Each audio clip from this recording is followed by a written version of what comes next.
Hello guys, तो कैसे आप लोग। शुरू करते हैं आज हम लोग अपना एक नया टॉपिक, सस्पेंशन। तो सस्पेंशन या निलंबन होता क्या है। हमने पिछले वीडियो में सॉल्यूशन देखा था, तो उसमें मैंने बताया था कि एक होमोजीनियस मिक्सचर, सस्पेंशन एक हेट्रोजीनियस मिक्सचर होता है। हेट्रोजीनियस मिक्सचर यानी कि दिशामांगी मिश्रण। हेट्रोजीनियस मिक्सचर एक ऐसा मिक्सचर होता है जिसमें मिक्सचर के कंपोजिशन, मिश्रण के घटक हर जगह पर समान रूप से विपरीत नहीं रहते।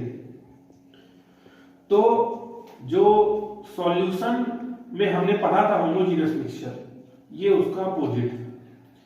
हेट्रोजीनियस मिक्सचर में यानी सस्पेंशन में जो पार्टिकल्स होते हैं वो सस्पेंडेड रहते हैं, निलंबित हो जाते हैं। हम उन्हें अपनी खुली आंखों से देख सकते हैं। आकार में बड़े होने के कारण जो सस्पेंशन होता है, इससे यदि हम लोग लाइट रे निकालेंगे, प्रकाश का मार्ग यदि इससे निकलता है तो हमें दिखाई पड़ता है, ये लाइट रे को स्कैटर कर देता है। लाइट की किरणें, प्रकाश की किरणें इससे निकलने के बाद फैल जाती है। सस्पेंशन के कणों का आकार बहुत बड़ा होता है।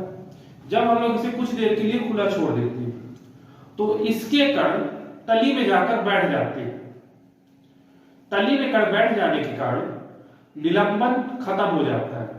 यानी जो सस्पेंशन होता है ये एक अस्थायी अवस्था होती है जो कुछ देर बाद समाप्त हो जाती है। इसका एक बहुत अच्छा एग्जांपल हम ये देख सकते हैं कि यदि पानी में हम लोगों ने मिट्टी या धूल को घोल दिया है तो घोलने के बाद हम लोग उसे कुछ देर के लिए खुला छोड़ देंगे तो उसके कण जाकर तली में बैठ जाएंगे, सस्पेंडेड हो जाएंगे, तो निलंबन की प्रावस्था खत्म हो जाएगी। तो ये हुआ सस्पेंशन। इसी प्रकार से मिश्रण का एक और प्रकार होता है। मिक्सचर के थर्ड टाइप को हम लोग कहते हैं कोलाइडल सॉल्यूशन।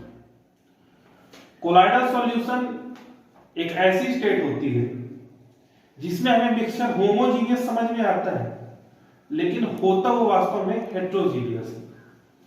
इसका एक एग्जांपल होता है मिल्क। पदार्थ के कणों का आकार कोलाइडल सॉल्यूशन में सॉल्यूशन से बड़ा लेकिन सस्पेंशन से छोटा होता है। इसके कणों का आकार इतना छोटा होता है कि हमें नेक्ड आई से, खुली आंखों से दिखाई नहीं पड़ते। इन्हें देखने के लिए हमें माइक्रोस्कोप या लेंस की जरूरत पड़ेगी। लेकिन आकार इतना बड़ा होता है कि इसमें से यदि हम लोग लाइट रे को गुजारेंगे तो उसका पाथ हमें दिखाई देने लगेगा और इसमें स्कैटरिंग की घटना होती है। प्रकाश की किरणें फैल जाती है जिसे हम लोग टिंडल इफेक्ट बोलते हैं। और टिंडल इफेक्ट को हम लोग अपने घरों में, कमरे में एक छोटे से छिद्र से आने वाले प्रकाश में देख सकते हैं, क्योंकि हवा में मिट्टी और धूल के कण सस्पेंडेड रहते हैं। तो कोलाइडल सॉल्यूशन जो होता है, ऐसा समझ लीजिए कि सॉल्यूशन और सस्पेंशन के बिल्कुल बीच वाली प्रावस्था होती है। कोलाइडल सॉल्यूशन में दो घटक पाए जाते हैं।